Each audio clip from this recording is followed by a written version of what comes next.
Assalamualaikum warahmatullahi wabarakatuh. Salam sejahtera bagi kita semua. Dalam kesempatan hari ini kita berjumpa lagi dalam mata kuliah desain grafis. Di sini kita memasuki pertemuan yang ke-14 dan topik kita masih sama di pertemuan yang ke-13. Kita masih membahas tentang merancang grafik pada multimedia. Sekarang kita masuk ke bagian teks ya.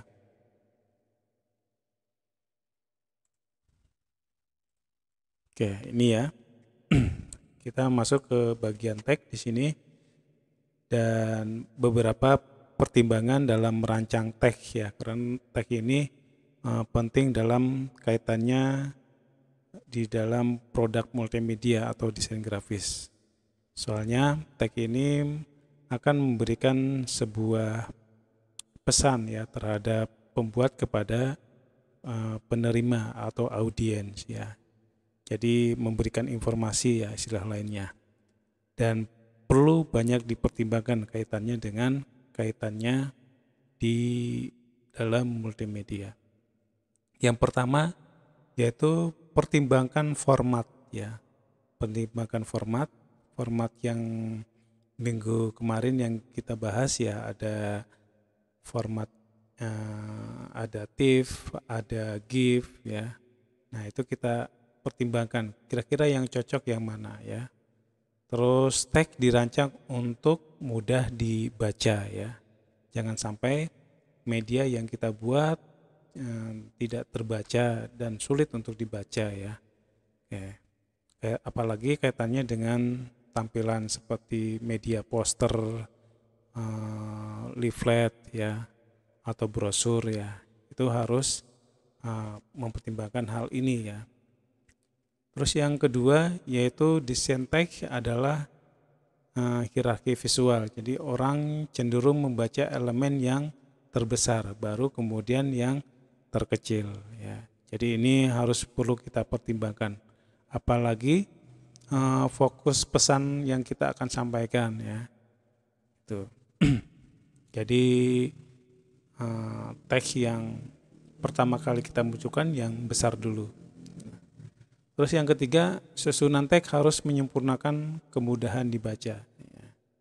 Jadi susunan-susunan yang diterapkan dalam multimedia atau desain grafis ya harus tersusun dengan rapi di sini.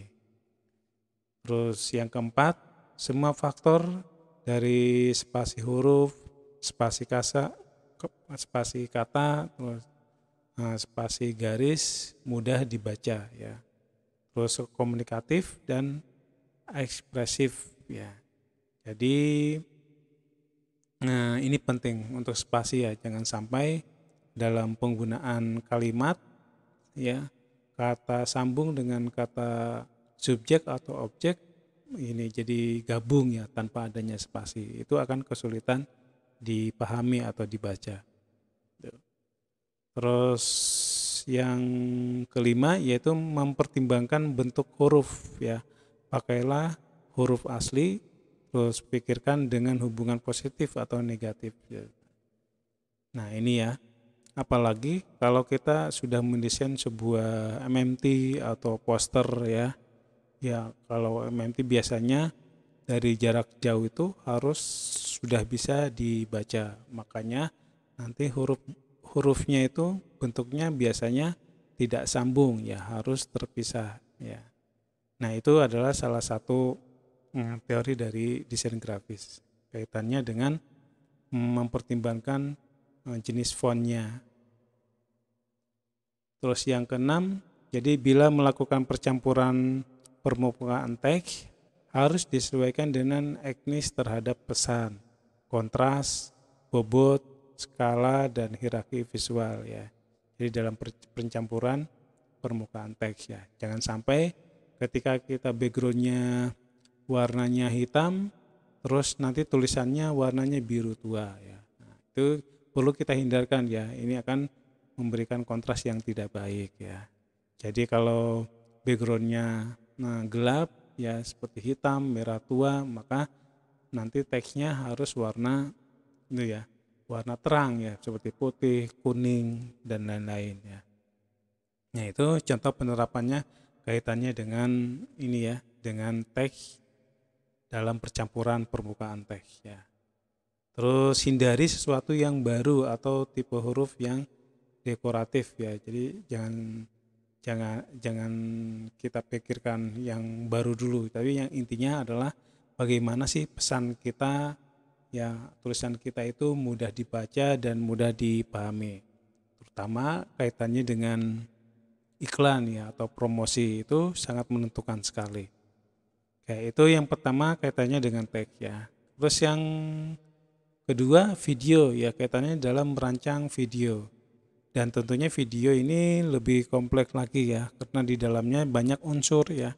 Ada teks, ada gambar, ada animasi, ada audio ya. Makanya untuk cara pembuatannya memiliki tahapan-tahapannya. Sebagai contoh di sini untuk tahapan membuat video ya. Jadi pertama menentukan tema ya. Kalau temanya sudah ditemukan atau sudah didapat, baru kita mengumpulkan data ya. Mengumpulkan datanya bisa melalui observasi atau wawancara untuk memenuhi kaitannya dengan temanya. Terus setelah datanya sudah dapat, baru kita buat sinopsisnya ya, atau ringkasannya ya. Setelah itu buat judul, terus penyusunan naskah ya, penyusunan naskah. Kalau kaitannya dengan film berarti ada dialognya, terus ada ada pengambilan gambarnya ya, mau close up, mau long shoot dan lain-lain ya. Dan tentunya dalam penyusunan naskah ini juga harus ada pembuatan storyboardnya. Ini akan mempermudah dalam kaitannya membuat naskah ya. Kalau storyboard itu kaitannya dengan gambar yang membantu kaitannya dengan membuat naskah ya. Contohnya kayak gambar orang berdialog ya, terus cara pengambilan kameranya seperti apa. Nah, terus setelah itu pengambilan gambar ya. Nah, setelah itu selesai, naskah sudah selesai, pengambilan gambar sudah selesai, baru editing ya. Biasanya editing kaitannya dengan ini ya, dengan tahap untuk mengedit semua yang ada di naskah ya. Jadi yang tidak penting dihilangkan, terus yang pokok baru dimasukkan ya. Nah, biasanya ini tahapannya dia menggunakan aplikasi bantuannya yaitu seperti komputer dan lain-lain. Setelah itu finishing ya. Kayak itu kaitannya dengan tahapan merancang media video ya. Terus selanjutnya yaitu audio ya. Oke, audio pada dasarnya dalam multimedia dijadikan sebagai pengiring dalam media gambar yang bergerak ya. Video juga kalau kita ambil dari kamera yaitu gambar bergerak, tapi kita akan tambahkan dengan audio. Dan audio sendiri juga bisa macam-macam ya. Jadi ada dalam bentuk musik, dalam bentuk sound effect, dalam bentuk yang lainnya yang kaitannya dengan sebagai pengiring gitu. Kayak di sini ada 3 macam ya. Jadi ada speech yaitu kaitannya dengan percakapan, terus ada musik, ada efek sound atau sound effect ya. Terus untuk produksinya ya ini tahapannya, jadi mulai produksi audio ya. Jadi kita yaitu membuat audio ya. Kalau kita kaitannya dengan narasi ya berarti kita merekam suara dialog ya atau suara narator. Kalau kita instrumen berarti kita harus membuat instrumennya ya, mau alat apa yang kita gunakan untuk mengiringi lagu itu.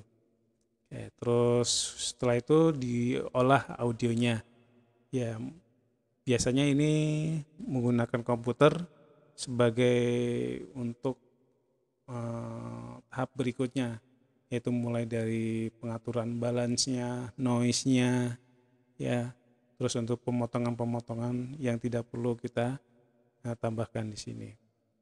Ya, terus mengatur tinggi rendahnya audio itu kaitannya dengan mengolah juga dan tentunya juga akan disesuaikan dengan tema ya. Terus yang berikutnya adalah animasi ya. Oke, animasi sendiri di sini ada beberapa macam ya. Di sini ada animasi stop motion ya atau stop motion animation ya. Jadi animasi ini terbentuk dengan adanya suatu gambar yang terpisah-pisah dalam dalam urutan yang berbeda-beda ya, beda-beda itu stop motion. Oke, contohnya kalau kita ingin menggerakkan bola ya, itu kita memotret posisi dari kiri terus ke tengah terus ke kanan ya. Jadi nanti seolah-olah itu akan bergerak. Nanti gambar itu dijadi satukan, dimasukkan ke dalam frame gitu. Terus ada lagi animasi tradisional ya. Nah, ini juga sering digunakan dalam pembuatan animasi dua dimensi ya. Contohnya kayak seperti film kartun-kartun yang seperti kartun Doraemon, terus kartun yang lainnya itu juga dikatakan sebagai animasi tradisional ya. Dan cirinya adalah dia menggunakan kertas ya untuk membuat sketsa dari awalnya itu. Oke. Nah, berbeda dengan animasi komputer ya. Di sini sudah menggunakan alat komputer dan aplikasinya. Nah, ini salah satu contohnya ya. Ini mungkin lebih terarah ke bagian animasi yang tradisional ya, karena penuangan atau pembuatannya itu menggunakan kertas ya. Dan di sini ada tahapan di mana gambar itu bisa bergerak mulai dari jongkok sampai dengan berdiri dan jongkok lagi gitu. Nah, itu kaitannya dengan animasi. Dan ini adalah salah satu contoh konsep dari perancangan animasi, yaitu mulai dari pre-produksi, terus ada produksi sampai dengan post produksi ya. Kalau pre-produksi ada perencanaan, planningnya, terus skripnya seperti apa, terus storyboardnya, ya, papan ceritanya, terus karakternya seperti apa. Setelah itu baru diproduksi, mulai dari layout desainnya, terus kayak animationnya, ya, terus ada in between animationnya, ada pewarnaan dan kompositnya, terus ada sound effect animationnya dan editing. Dan terus nanti dilanjutkan dengan tahap berikutnya adalah post production, yaitu kaitannya dengan dubbing atau sound effect yang akan dimasukkan dalam gambar yang sudah bergerak ya. Terus dipilih musiknya yang diperlukan apa, setelah itu nanti finishing atau final dari sound editingnya. Setelah itu baru dibuatkan produknya ya. Oke, saya kira itu kaitannya dengan merancang multimedia. Yang saya contohkan di sini adalah ada teks, terus ada animasi, terus yang satunya adalah audio dan video ya. Oke. Ya, saya kira itu dulu. Terima kasih. Wassalamualaikum warahmatullahi wabarakatuh.